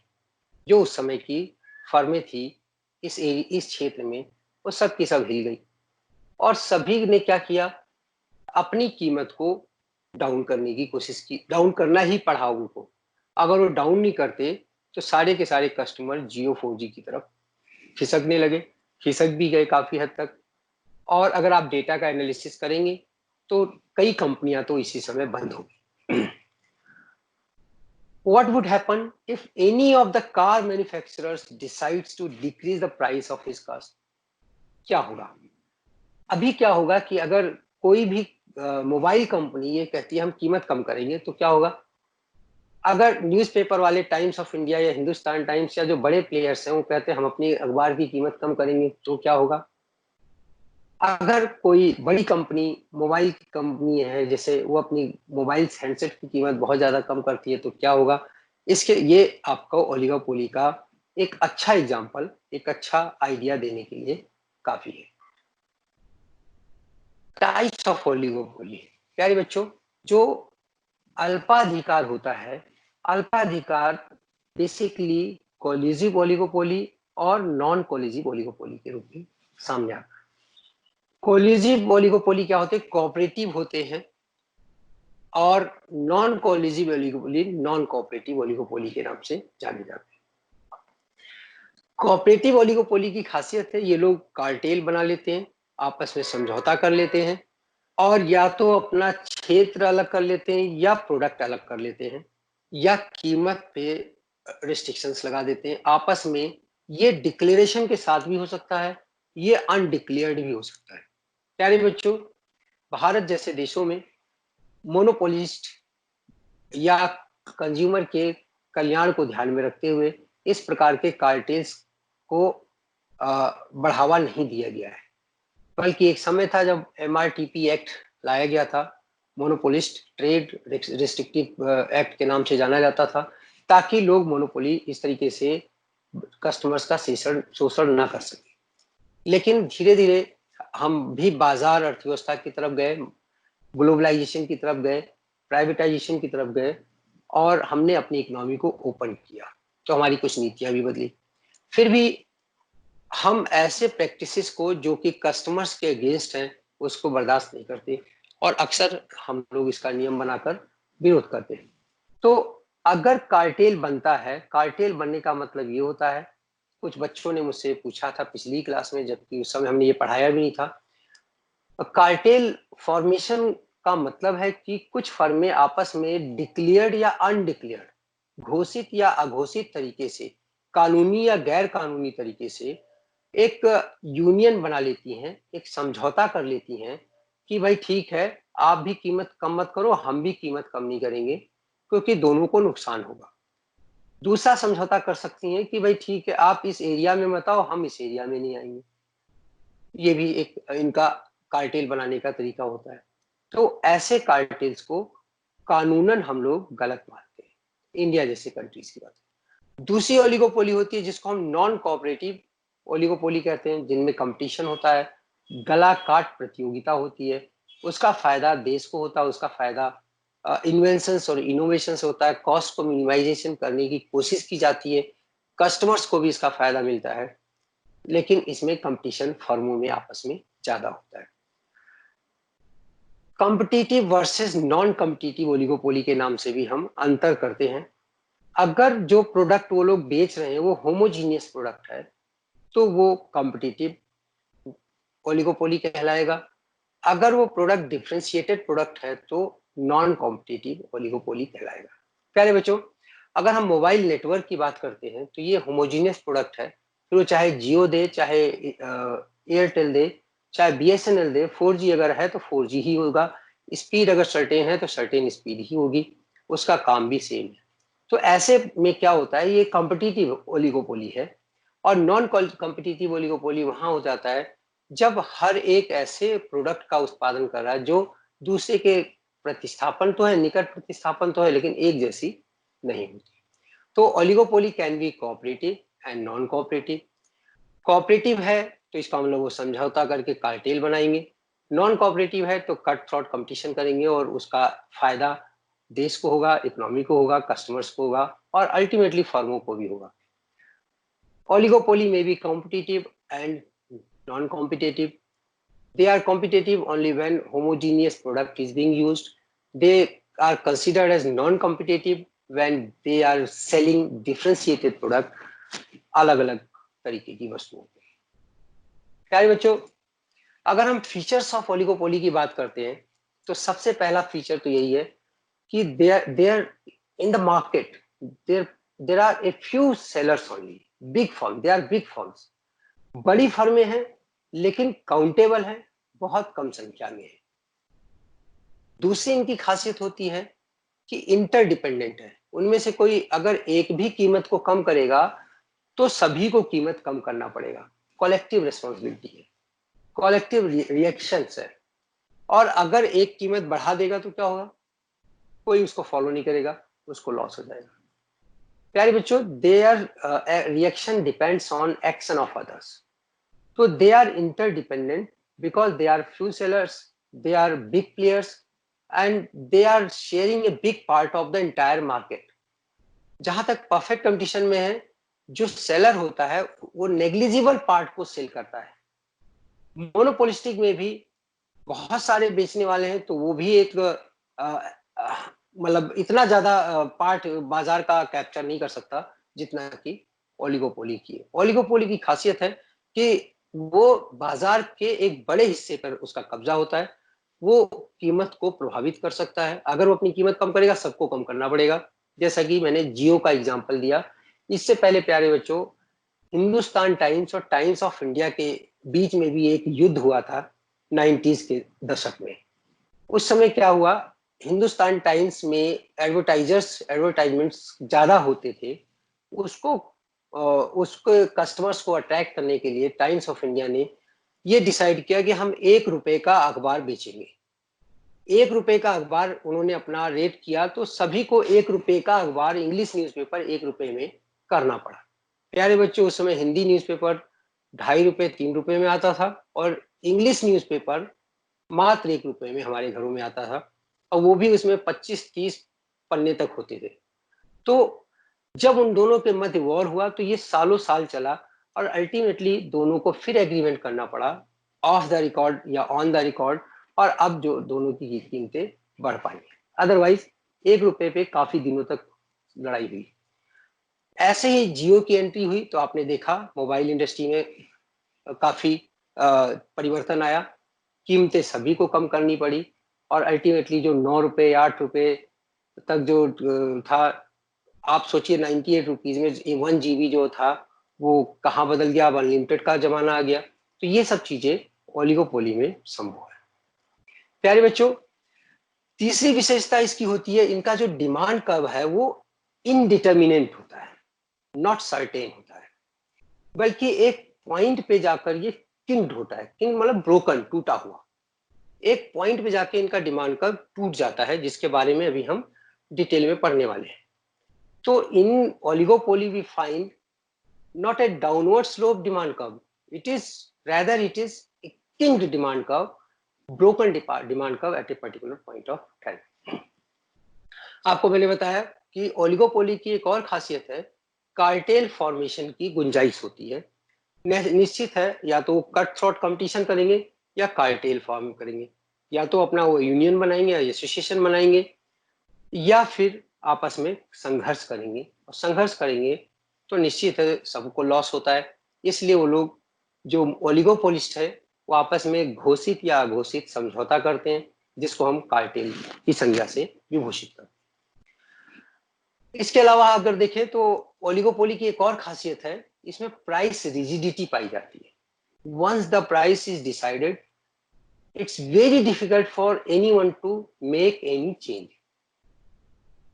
आपको मैंने बताया कि अगर एक बार प्राइस डिसाइड हो गया कि आपको जैसे जियो ने एक प्राइस डिसाइड कर दिया कि अगर हमें पर्टिकुलरली 199 में अनलिमिटेड देना कस्टमर को, तो 199 से वो प्राइस को बढ़ाना उनके लिए बड़ा मुश्किल हो जाएगा, क्योंकि जैसे कोई बढ़ाएगा, जब उन्होंने घटाया तो सबने घटा तो दिया, लेकिन जब वो बढ़ाएंगे तो कोई उनके साथ नहीं खड़ा होगा, और अल्टीमेटली अगर वो कस्टमर की संख्या को बढ़ाने के बजाय वो घटा ले जाएंगे। तो ऐसी स्थिति में प्राइस रिजिडिटी ओलिगोपोली की एक खासियत हो जाती है। इसमें once the price decided, it can not be changed so easily. This is another feature of oligopoly. ये फीचर मोनोपोली या मोनोपोलिस्टिक कंपटीशन में नहीं पाया जाता। प्यारे बच्चों, एक और चीज इनके अंदर पाई जाती है, अगर इनका कार्टेल नहीं बना तो इनका कंपटीशन बहुत टफ होता है, बहुत टफ होता है। इतना टफ होता है कि एक दूसरे के सर्वाइवल को चैलेंज करते हैं, और अल्टीमेटली तमाम छोटी मोटी कंपनियां खत्म हो जाती हैं और मात्र बड़ी कंपनियां ही सर्वाइव करती हैं, जैसा कि अभी हम आपको और भी आगे बताने वाले हैं। प्यारे बच्चों, ओलिगोपोली की एक और खासियत है कि इसके अंदर जो सेलिंग कॉस्ट है, इसके अंदर नहीं लिखा हमने, सेलिंग कॉस्ट का बहुत ज्यादा महत्व है। selling cost is the cost in addition to cost of production, which is spent by the seller on advertisements, on packaging, on making the product attractive, on transporting the things। तो ये cost इसमें बहुत role play करती है, क्योंकि यही बताएगी branding किसकी है, यही गुडविल बनाएगी और ये प्रोडक्ट की क्वालिटी को डिफाइन करेगी। सातवां इसका फीचर है प्यारे बच्चों, entry barriers through patent rights insures comfort ability of existing firm. हर फर्म की अपनी जो एंट्री बैरियर्स सेट कर लेती है, पेटेंट राइट्स होता है। आप देखिए जियो का भी अपना एक मोनोग्राम है, उस मोनोग्राम पे अपना पेटेंट है, उसके जो स्टाइल ऑफ एडवर्टाइजमेंट है उस पर भी उसका पेटेंट है। अगर उसने कोई चीज किसी कंपनी ने डिस्कवर किया ओलिगोपोलिस्ट ने, तो उसके ऊपर भी उसका पेटेंट है। तो पेटेंट जब आपको किसी प्रोडक्ट का मिल जाता है तो आप कंफर्टेबल हो जाते हैं, और जब आप कंफर्टेबल हो जाते हैं तो निश्चित है आप बेहतर परफॉर्म कर पाते हैं। ओलिगोपोली के डिमांड कर्व की अगर हम बात करें प्यारे बच्चों, nature of demand curve of an oligopoly, आप देखिए यहाँ पे ओलिगोपोली का डिमांड कर्व बनाया गया है, जो कि के पॉइंट पे आकर किंक्ड हो गया है, टूट गया है, और के पॉइंट से आगे इसका डिमांड कर्व झुका हुआ है। इसके आधार पर आप देखेंगे, जब के पॉइंट से आप एक्स एक्सिस पे परपेंडिकुलर ड्रॉ करेंगे एन के लिए, तो ये वाला एरिया आप देखेंगे ये ब्रोकन पार्ट है, जो कि प्राइस डिसाइड हो गया अगर के बिंदु पर, तो प्राइस को अगर वो चेंज करेगा इस नियत से, प्राइस को कम करेगा इस नियत से कि नए कस्टमर आएंगे, तो ऐसा वो सफल नहीं होगा, क्योंकि बाकी सब भी प्राइस को कम कर देंगे। दूसरी तरफ अगर वो प्राइस को बढ़ाता है तब भी कोई नहीं खरीदेगा। तो इसे प्राइस रिजिडिटी जो हो जाती है बिंदु के पर, और इसी के के आधार पर उसका एमआर कर्व भी टूट जाता है। तो ये एल एन पार्ट जो है एमआर कर्व का है। आप देखेंगे जब भी संतुलन की हम बात करेंगे तो एल एन पार्ट पे ही संतुलन होगी, प्राइस अब वो बदल नहीं सकते। This is the nature of demand curve for an oligopoly which is killed at a particular point of price. Therefore, the rigidity of price is also found in oligopoly. अगर हम आगे बढ़े तो शॉर्ट रन में हम oligopoly के संतुलन की बात करते हैं। यहाँ पे आप देखेंगे कि MC1 कर्व जो है वो E1 कर्व, MR कर्व इसका जो है ब्रोकन पॉइंट पे ही इंटरसेक्ट करेगा, क्योंकि कीमत नहीं बदल सकते, इसलिए कीमत के पर ही निर्धारित होनी है। आप देखेंगे ओपी इसकी कीमत है, OC1 इसकी एवरेज इसमें लागत है, और कुल मिलाकर इसको जो लॉस हो रहा है वो ग्रीन एरिया के बराबर लॉस हो रहा है। प्यारे बच्चों, दूसरा अगर आप देखते हैं तो यहाँ पर इस फर्म को सामान्य लाभ मिल रहा है, क्योंकि सामान्य आप देखेंगे कि ये इंटरसेक्ट तो उसी पॉइंट पे कर रहा है, के ही इसका प्राइस है, लेकिन आप देखेंगे कि इसके प्राइस से उसका एवरेज कॉस्ट ज्यादा होने के कारण उसको संतुलन बिंदु पर प्राइस और एवरेज कॉस्ट की इक्वलिटी के कारण सामान्य लाभ मिल रहा है। प्यारे बच्चों, ये तीसरा ओलिगोपोलिस्ट आपके सामने है जिसको लॉस हो रहा है, क्योंकि संतुलन बिंदु पे जब हम कंपेयर करते हैं तो पाते हैं कि ओपी इसका कॉस्ट है, और आप इसके अंदर देखेंगे कि इसका KQ3 इसका प्राइस है, और इसके ऊपर आप जाएंगे तो ये AC जहां टच कर रहा है, AC के बराबर इसका एवरेज कॉस्ट है। तो कुल मिला के इस फर्म को लाल रंग का जो एरिया है ये असमान हानि को दिखाने वाला है। जहां तक दीर्घकाल के संतुलन की बात है प्यारे बच्चों, लॉन्ग रन की खासियत है इसका जो अनसर्टेन होगा, असामान्य लाभ भी मिल सकता है, हानि भी मिल सकती है, और कुछ विद्वानों का मत है कि switching over to profitable product, अगर उससे लॉस हो रहा है तो दूसरी प्रोडक्ट की तरफ स्विच ओवर कर देगा, या प्रोडक्ट डिफ्रेंशिएट करके उसकी वैरायटी को बदल देगा, जैसा कि ज्यादातर फर्में आजकल कर रही हैं। मल्टी प्रोडक्ट इंडस्ट्री में कन्वर्ट कर लेगा अपने आप को। आप देखिए जितने भी बड़े ब्रांड्स हैं वो किसी एक प्रोडक्ट के बजाय बहुत सारे प्रोडक्ट अपने साथ समेटे हुए हैं। तो इस तरीके से वो लॉस या नॉर्मल प्रॉफिट की स्थिति से बचने की कोशिश हमेशा करते रहते हैं। और इसमें एक और डिबेट ये होता है कि लॉ ऑफ डिमिनिशिंग रिटर्न्स हम क्यों पाए, या लॉ ऑफ नेगेटिव रिटर्न्स की तरफ हम क्यों जाएं। हम तो लॉ ऑफ इंक्रीजिंग रिटर्न्स में ही रहेंगे। ऐसा रहने के लिए वो अपना प्रोडक्ट डिफरेंशिएशन करते रहते हैं, मतलब मल्टी प्रोडक्ट अपना एक के बाद एक रिसर्च करते रहते हैं, और वैरायटी ऑफ प्रोडक्ट को बदलने के कारण वो हमेशा लॉ ऑफ इंक्रीजिंग रिटर्न्स में रहने की कोशिश करते हैं। प्यारे बच्चों, इसके बाद हमारे सामने आता है डिओपोली, द्वयाधिकार। यहाँ पर दो विक्रेता है। एक विक्रेता, देखिए इसके अंदर the existence of two sellers, duo मतलब दो, पॉली मतलब seller, presence of two seller is known as duopoly. इसकी खासियत देखिए आपको दिखाते हैं आपके इंडिया में। ऊपर की स्लाइड में आप देखेंगे जितने भी प्रोडक्ट दिखाई पड़ रहे हो सब कोक ग्रुप ऑफ इंडस्ट्रीज के हैं, और यहाँ आप देखेंगे जितने भी कोल्ड ड्रिंक्स आपको दिखाई दे रहे हैं वो पेप्सिको के हैं। तो अगर हम कोल्ड ड्रिंक की बात करते हैं तो आपके देश में, इंडिया में इस समय दो प्रोडक्ट्स हैं, मेजर प्लेयर्स हैं। बल्कि अगर आप पानी की बोतल भी खरीदते हैं तो या तो पेप्सिको की होती है या कोल्ड ड्रिंक की होती है, कोक की होती है।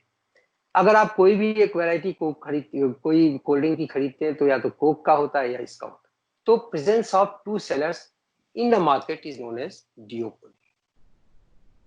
प्यारे बच्चों, डिओपोली की कुछ खासियत है। नंबर एक तो ये है कि कंपटीशन अमॉन्ग टू सेलर्स, यहाँ पे दो ही सेलर हैं और दोनों ही विक्रेताओं के मध्य वो प्रतियोगिता होनी है। इसकी दूसरी खासियत है क्लोज सब्स्टिट्यूट गुड्स, दोनों ऐसी वस्तुओं को बेच रहे हैं जो बहुत ही क्लोज सब्स्टिट्यूट है। आप देखिए उधर थम्स अप ब्लैक कलर का है तो इधर कोका, आप देखेंगे तो इधर पेप्सिको में भी ब्लैक कलर का है। उधर अगर लिम्का फॉर्म में है तो इधर फैंटा में आ जाएगा। तो अगर उधर फीमेल्स के लिए स्पेशल ब्रांड निकाला गया तो इधर भी फीमेल्स के लिए स्पेशल ब्रांड निकाला गया। अगर आप देखेंगे कि दोनों टफ कंपटीशन में है और नेक टू नेक कंपटीशन में है, नेचुरल है, दोनों को अपने अपने सर्वाइवल की, अपने अपने कस्टमर्स की फिक्र है। प्यारे बच्चों, तो product available in duopoly are close substitutes to each other, ये इसकी खासियत है। इसके अलावा एक और खासियत है, ब्रांडिंग एंड सेलिंग एक्सपेंडिचर इसमें बहुत क्रूशियल रोल प्ले करता है। प्यारे बच्चों, आपने देखा होगा अगर एक सचिन तेंदुलकर से एडवर्टाइजमेंट कराते हैं तो दूसरे जो है हीरो किसी बॉलीवुड स्टार को, बॉलीवुड स्टार में से बेस्ट स्टार को लेते हैं। तो दोनों में जो प्रचार करने वाले लोग हैं, प्रचार भी वो अपने टॉप लेवल से के लोगों से ही कराते हैं।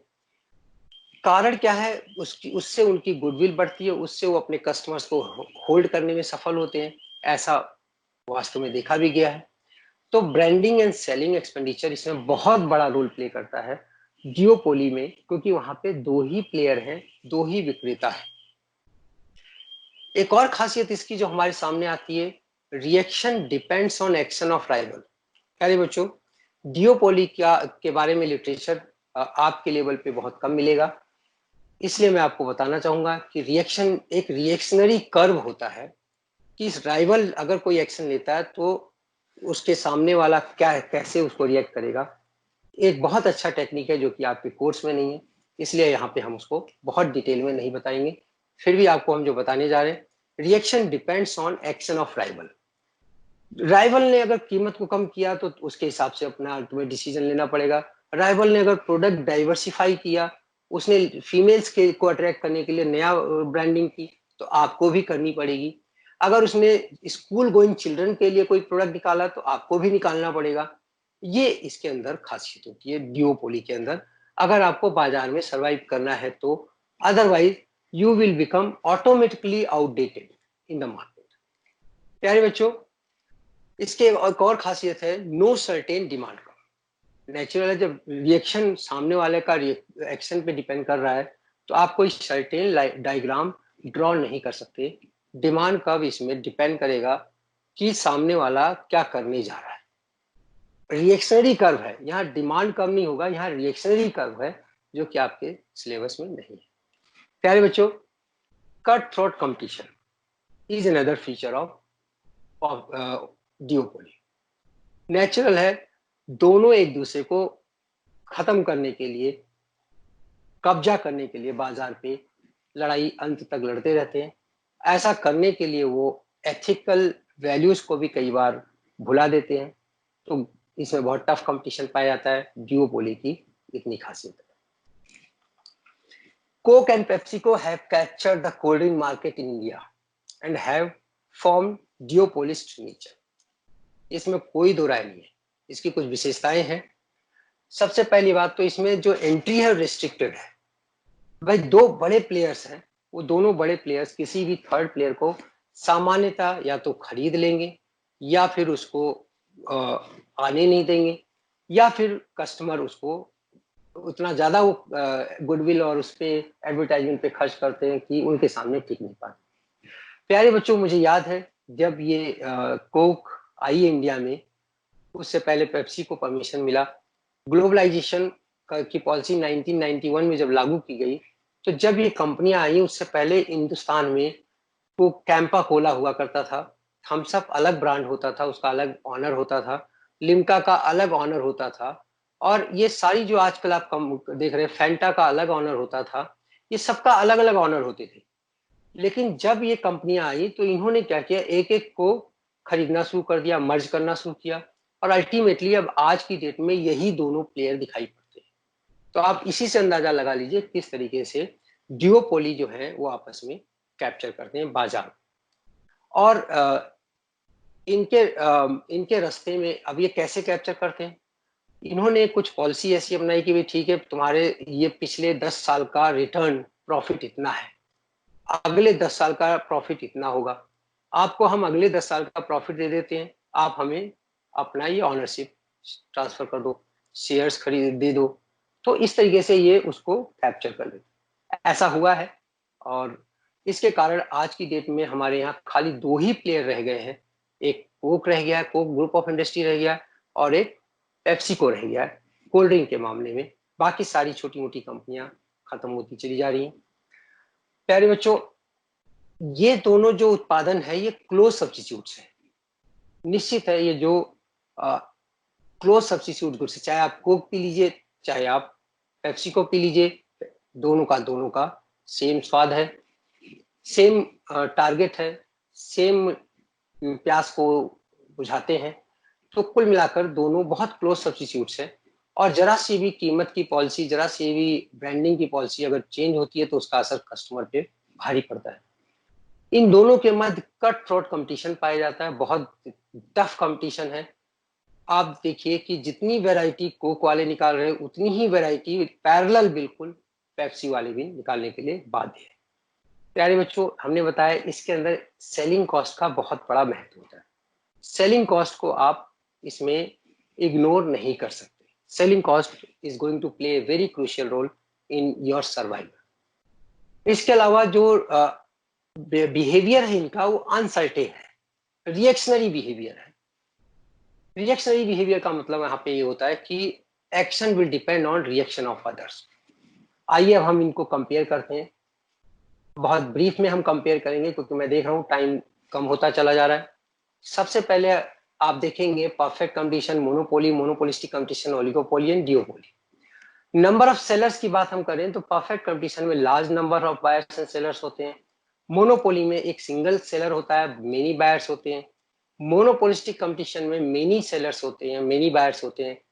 ओलिगोपोली में ए फ्यू सेलर्स होते हैं, जबकि डिओपोली में खाली 2 सेलर्स होते हैं जो एक दूसरे से प्रतियोगिता करते हैं। अगर हम एंट्री की बात करें, फ्री एंट्री होती है परफेक्ट कंपटीशन में। मोनोपोली में एंट्री पॉसिबल नहीं है। अगर कोई फर्म एंट्री करती है तो मोनोपोली खत्म हो जाता है, समाप्त हो जाता है। मोनोपोलिस्टिक कंपटीशन में एंट्री पॉसिबल है, फ्री नहीं है, as we found in perfect competition. इसके बाद प्यारे बच्चों, ओलिगोपोली में एंट्री रिस्ट्रिक्टेड है, सरलता से नहीं मिलती क्योंकि हर फर्म को अपना प्रोडक्ट पे पेटेंट होता है, इसलिए वहां पॉसिबल नहीं है। डिओपोली में संभव नहीं है क्योंकि अगर तीसरी फर्म एंट्री करती है तो वो ओलिगोपोली बन जाएगी, डिओपोली खत्म हो जाएगा। अगर हम नेचर ऑफ डिमांड कर्व की बात करते हैं, परफेक्ट कंपटीशन में ये पैरेलल टू एक्स एक्सिस होता है, परफेक्टली इलास्टिक होता है। मोनोपोली में इन इलास्टिक डिमांड कर्व होता है। मोनोपोलिस्टिक कंपटीशन में ये डिमांड कर्व होता है, इलास्टिक होता है। तो इन इलास्टिक और इलास्टिक में अंतर सिर्फ इतना है क्योंकि मोनोपोलिस्टिक में उस क्लोज सब्स्टिट्यूट गुड्स है और मोनोपोली में एक ही वस्तु है जिसकी कोई प्रतिस्थापन उपलब्ध नहीं है। प्यारे बच्चों, ओलिगोपोली की अगर हम बात करें तो यहाँ डिमांड कर्व किंग्ड डिमांड कर्व पाया जाता है, ब्रोकन डिमांड कर्व पाया जाता है एक पर्टिकुलर पॉइंट पे जो कि टूटा हुआ होता है, जो कि प्राइस रिजिडिटी को भी दिखाता है। डिओपोली में demand curve reactionary demand curve होता है, reaction will depend on action पे रहेगा, कोई सर्टेन डिमांड कर्व नहीं बन सकता। अगर हम प्राइस फिक्सेशन पावर की बात करते हैं प्यारे बच्चों, तो यहाँ पे हम देखते हैं कि इंडस्ट्री जो है वो प्राइस फिक्स करती है और फर्म प्राइस को स्वीकार करती है। मोनोपोली में वो खुद अपनी वस्तु की कीमत का निर्धारण करता है। कीमत का निर्धारण करते समय मांग की लोच को ध्यान में रखना होता है, ये आप थोड़ा सा ध्यान रखिएगा। मोनोपोलिस्टिक कंपटीशन की भी यही खासियत है क्योंकि उसका डिमांड कर्व इलास्टिक है, हालांकि कीमत निर्धारित करेगा लेकिन वो क्लोज सब्स्टिट्यूट गुड्स को बेच रहा है, इसलिए इलास्टिक डिमांड कर्व होने के कारण कीमत निर्धारण करने की क्षमता उसकी मोनोपोली की तुलना में कम होती है। प्यारे बच्चों, ओलिगोपोली अपनी वस्तु की कीमत का खुद निर्धारण करता है, इसमें कोई दो राय नहीं है। लेकिन डिओपोली की अगर हम बात करें तो डिओपोली की खासियत है राइवल क्या कर रहा है इस पे उसकी कीमत निर्भर करेगी।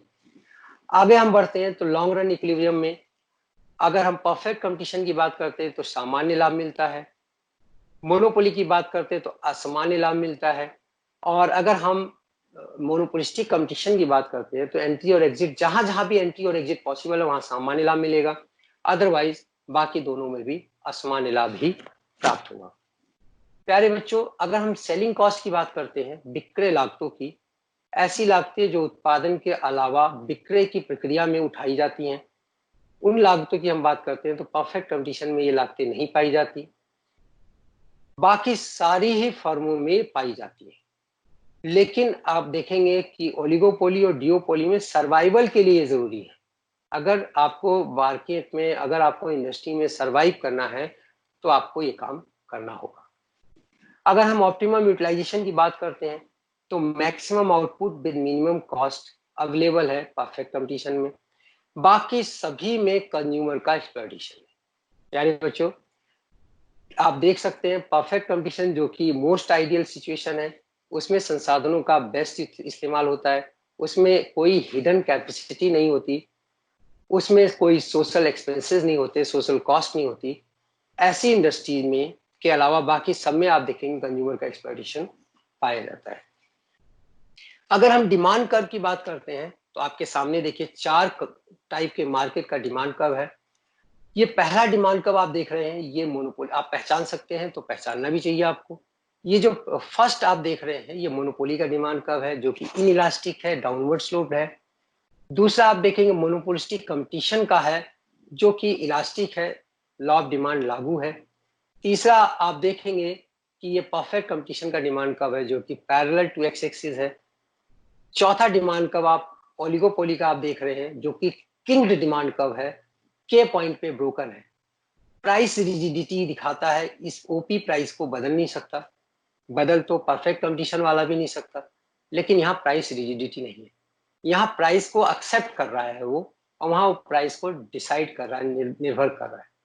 प्यारे बच्चों ये डिफरेंट टाइप के डिमांड कर्व्स हैं, अगर आप ध्यान से देखेंगे तो इसको अच्छे से समझ सकते हैं। अगर हम लॉन्ग रन इक्विलिब्रियम की बात करते हैं तो सबसे पहले ब्लैक कलर में आप देखिए परफेक्ट कंपटीशन का संतुलन है, लॉन्ग रन में सामान्य लाभ मिल रहा है। मोनोपोली में असमान्य लाभ मिल रहा है, हरे रंग के अमाउंट के इक्विवेलेंट।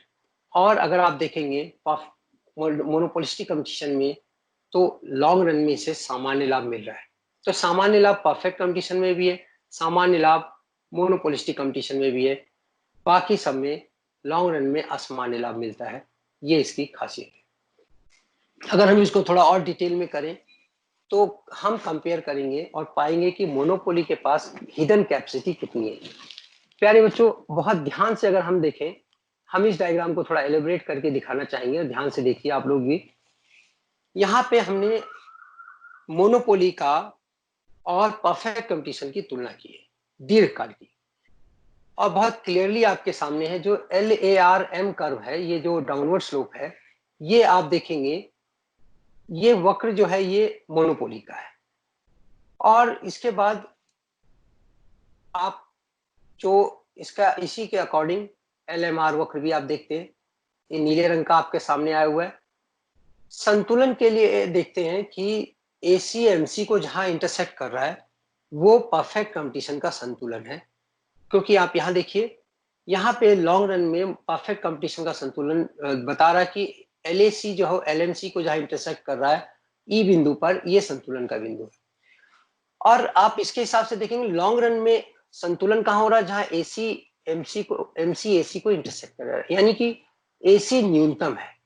तो अगर हम परफेक्ट कंपटीशन के इक्विलिब्रियम की बात करते हैं तो के बिंदु पर परफेक्ट कंपटीशन का इक्विलिब्रियम है, जबकि ई बिंदु पर मोनोपोली का इक्विलिब्रियम है।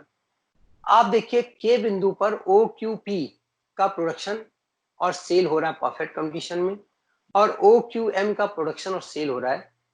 तो आप देखेंगे जो एरो बना हुआ पार्ट, ये पार्ट एक्सेस कैपेसिटी या हिडन कैपेसिटी की बात करता है, हिडन कैपेसिटी अंडर मोनोपोली की बात करता है, जो कि मोनोपोली उत्पादन करना चाहे लेकिन करता नहीं है, क्योंकि उसको प्रॉफिट मैक्सिमाइज करना है। उसका प्रॉफिट मैक्सिमाइजेशन MRMC के इक्विवेलेंट पॉइंट पे आ जाता है। और आप देखेंगे इसका MR वक्र MC वक्र को, ये LMC वक्र जो है वो ई बिंदु पर इंटरसेक्ट कर रहा है। तो अब आप इसके जब कंपेयर करते हैं तो AC और MC, AC न्यूनतम है परफेक्ट कंपटीशन में, और यहाँ पे आप देखेंगे उसको असामान्य लाभ दिला रहा है। तो हिडन कैपेसिटी रह जाता है मोनोपोली के अंदर। और अगर आप देखेंगे मोनोपोलिस्टिक कंपटीशन में तो वो वहां भी हिडन कैपेसिटी आपको दिखाई देगा। आइए देखते हैं थोड़ा इसको भी। ये डायग्राम आपको दिखा रहा है कि जो LAR और LMR डाउनवर्ड स्लोप जो है वो मोनोपोलिस्टिक कंपटीशन का है, और जो एक्स एक्सिस के पैरेलल LAR और LMR है वो परफेक्ट कंपटीशन का है। प्यारे बच्चों यहाँ आप देखिए अगर हम दोनों को सामान्य लाभ मिल रहा है, पहली बात संतुलन पे ईएम बिंदु संतुलन पे है मोनोपोलिस्टिक में, के बिंदु पर उसका भी एसी उसके एआर के बराबर है, और परफेक्ट कंपटीशन का ईपी पर उसका एसी उसके एमसी के बराबर, उसके एआर के बराबर है। तो फिर भी अगर आप यहाँ देखेंगे तो यहाँ पे औसत लागत औसत आगम के बराबर है परफेक्ट कंपटीशन का भी, औसत लागत औसत आगम के बराबर है मोनोपोली का भी। अंतर कहाँ आता है? अंतर आप देखेंगे कि यहाँ पर एसी परफेक्ट कंपटीशन में एसी न्यूनतम है, क्योंकि एमसी एसी को उसके न्यूनतम बिंदु पर काटता है, जबकि मोनोपोली में, मोनोपोलिस्टिक कंपटीशन में देखेंगे आप कि उसका औसत लागत उससे ज्यादा है। तो यहाँ पे फिर भी हिडन कैपेसिटी रह गई। आप देखेंगे इतना OQP का प्रोडक्शन मोनोपोलिस्टिक कंपटीशन में हो रहा है, जबकि OQM का प्रोडक्शन, सॉरी OQP का प्रोडक्शन परफेक्ट कंपटीशन में हो रहा है, जबकि OQM का प्रोडक्शन। तो यहां भी आप देखेंगे ये जो ए पार्ट है, जो एरो बना हुआ है, ये वाला पार्ट, ये हिडन कैपेसिटी है। तो हिडन कैपेसिटी हमने आपको परफेक्ट कंपटीशन के अलावा मोनोपोली में भी दिखा दिया, हिडन कैपेसिटी आपको मोनोपोलिस्टिक कंपटीशन में भी दिखा दिया, लेकिन ये हिडन कैपेसिटी परफेक्ट कंपटीशन में नहीं होती। परफेक्ट कंपटीशन में लॉन्ग रन में न्यूनतम मिनिमम एसी पर ही संतुलन होता है, ऐसा सिर्फ परफेक्ट कंपटीशन में पाया जाता है। प्यारे बच्चों, अब कुछ क्वेश्चन जो आप लोगों ने प्रीवियस क्लास में उठाए थे, मैं उनको एक एक करके टेकअप कर रहा हूं, और बहुत सीरियसली मैं चाहूंगा कि आपके इन सारे प्रश्नों का जवाब दो।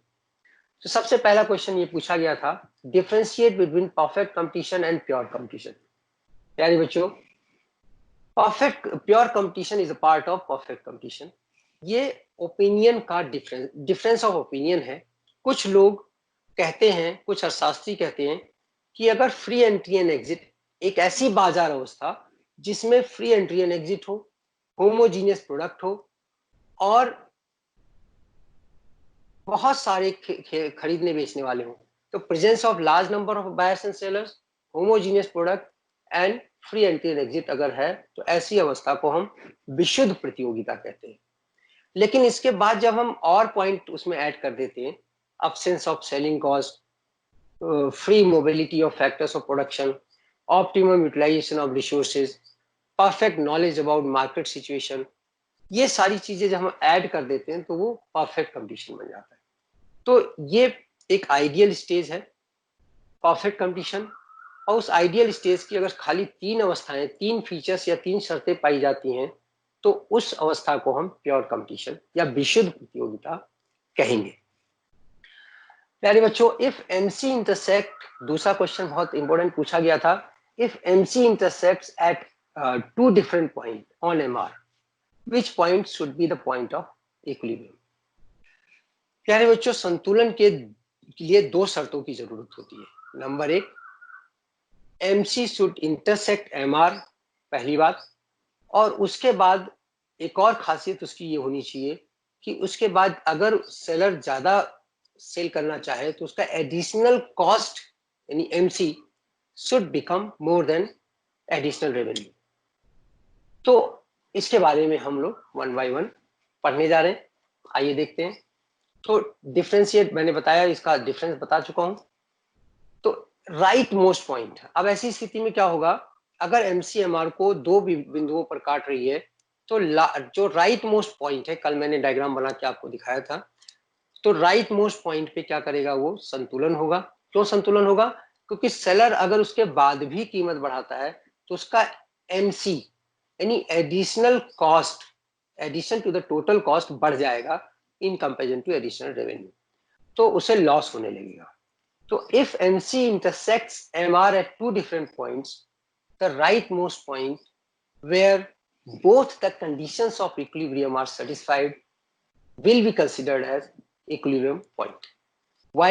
Because if seller decides to increase the sell, it will have to suffer by loss because MC will become more than. So 2 conditions means MR MC के equal होना चाहिए. Number 2, MC should intersect MR from below. Only then this condition, these 2 conditions will be satisfied and firm will be in equilibrium. ये भी एक question था। जो right most point पे जो सेटिस्फेक्शन इंटरसेक्ट कर रहा है वहीं पे उसको प्रॉफिट को मैक्सिमाइज करेगा, बाजार में स्थित उस प्रॉफिट को वो सकअप कर सकेगा।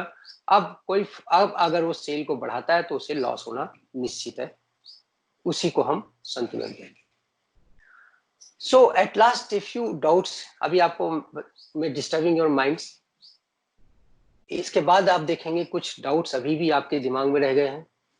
मार्केट इन इकोनॉमिक्स मैं आपको रिफ्रेश करना चाहता हूं। बाजार में के बारे में, इकोनॉमिक्स में जो मार्केट है वो स्थान से संबंधित नहीं है और दिन से भी संबंधित नहीं है।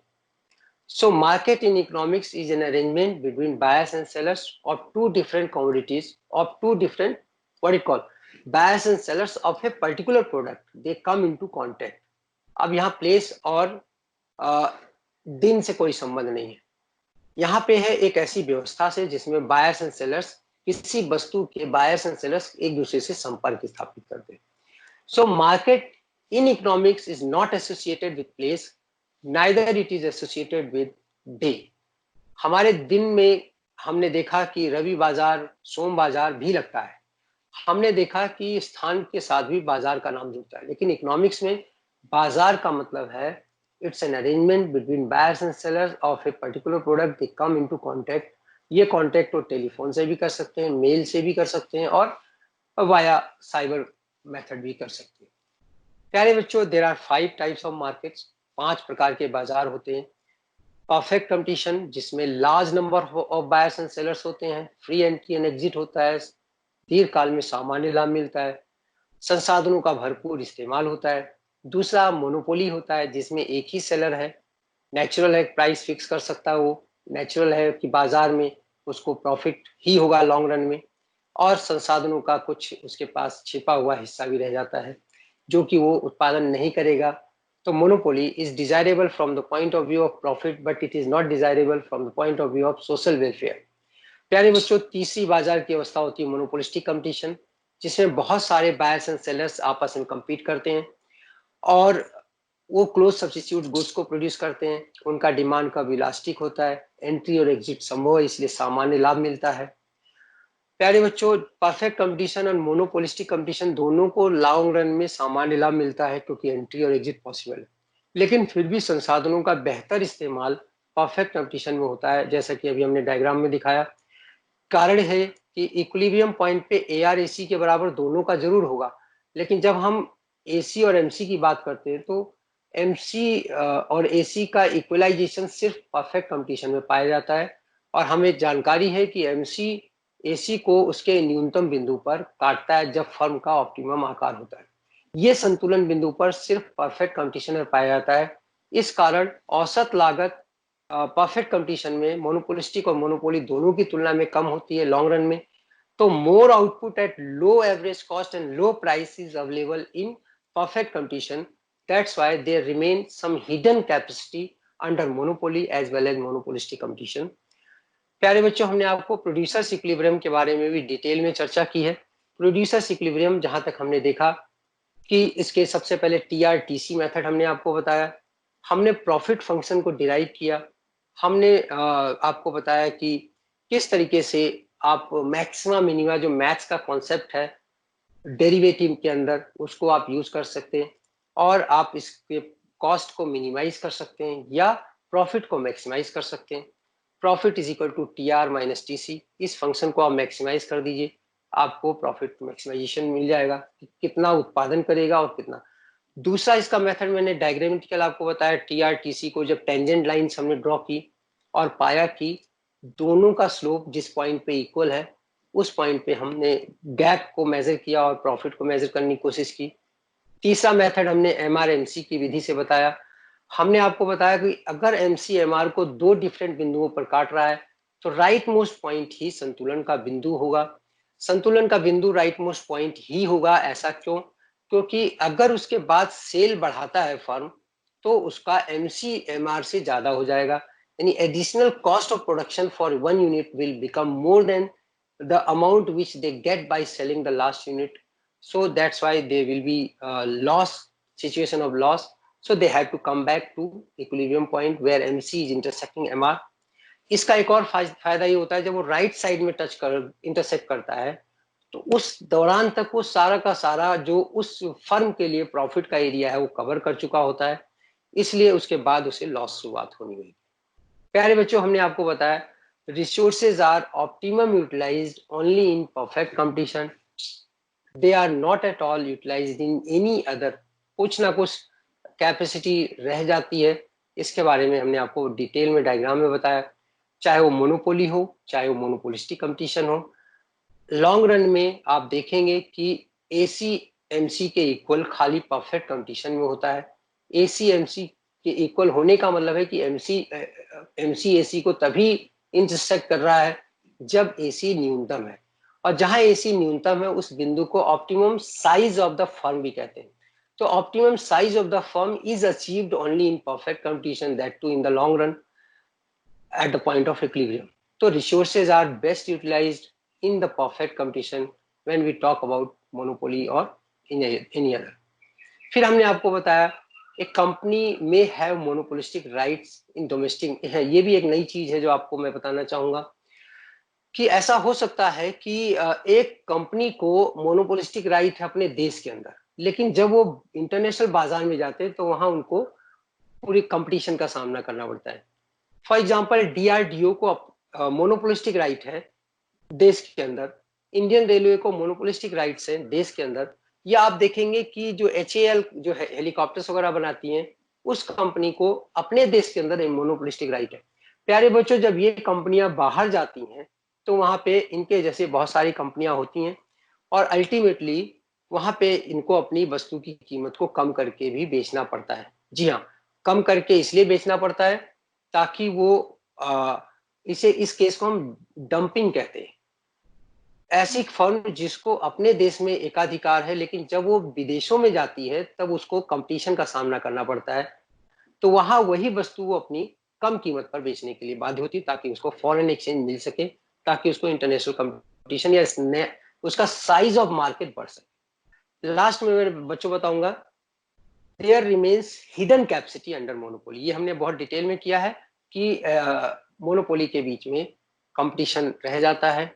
एक और क्वेश्चन बच्चों ने पूछा है, differentiate between price discrimination and product discrimination. प्यारे बच्चों, प्राइस डिस्क्रिमिनेशन में क्या होता है, एक एकाधिकारी है वो अपनी सेम वस्तु का अलग अलग लोगों से अलग अलग कीमत ले सकता है। ये डिपेंड करेगा अलग अलग बाजार में उसका मांग की लोच अलग अलग होनी चाहिए।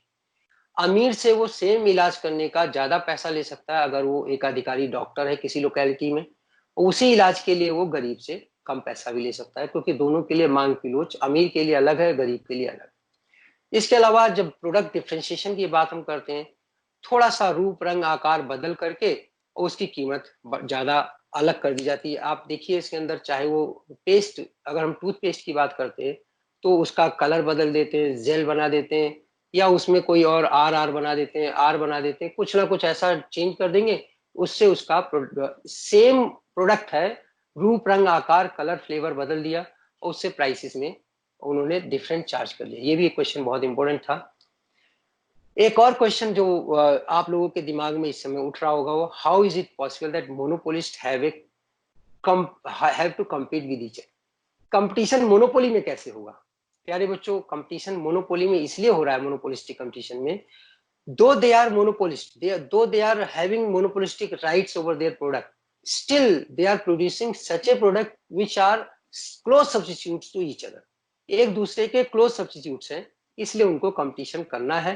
ट्रेडमार्क पे उनका एकाधिकार है, सप्लाई पे उनका एकाधिकार है, कीमत पे उनका एकाधिकार है, फिर भी कंपटीशन इसलिए क्योंकि उनका जो प्रोडक्ट है वो एक दूसरे की जगह रिप्लेस किया जा सकता है। Can a monopoly charge different prices? Once again ये क्वेश्चन जो है आप लोगों को बहुत इंपॉर्टेंट है। क्या एक एकाधिकारी अलग अलग लोगों से अलग अलग कीमत चार्ज कर सकता है? Answer is yes. आपको मैंने बताया कि अगर इलास्टिसिटी ऑफ डिमांड दोनों कंज्यूमर की अलग है तो अलग अलग कीमत चार्ज करेगा। आपको मैंने इसका एग्जांपल ही बताया, government created monopolist may remain in a monopoly when he enters in the net. मैंने बताया कि अगर आपके देश में बेशक आपका एकाधिकार है, लेकिन जब आप इंटरनेशनल मार्केट में जाते हैं तो वहां आपको इलास्टिक डिमांड का सामना करना पड़ता है। वहां आप उतना कीमत चार्ज नहीं कर सकते जितना आप अपने देश में करते हैं। हिडन कैपेसिटी के बारे में हमने बहुत डिटेल में आपको बता दिया है। इक्विलिब्रियम के पॉइंट पे हम देखते हैं, चाहे वो मोनोपोली हो चाहे मोनोपोलिस्टिक कंपटीशन हो, more output at low price and cost is possible only in perfect competition. In no other form it is found. So best utilization of resources is possible only in perfect competition. इसके बारे में हम बहुत detail में आपको बता चुके हैं। So thank you once again. Together we can and I am sure we will. ये मैसेज मेरी तरफ से है कि कोविड-19 का सामना करते हुए भी हम बहुत अच्छे से पढ़ाई कर सकते हैं, इसमें कोई दो संदेह नहीं। Thank you.